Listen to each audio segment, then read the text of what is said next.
Çıt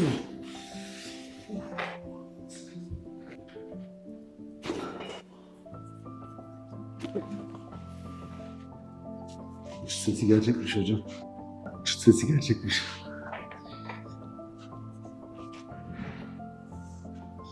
Boynun gevşek, rahat olsun. Rahat bende.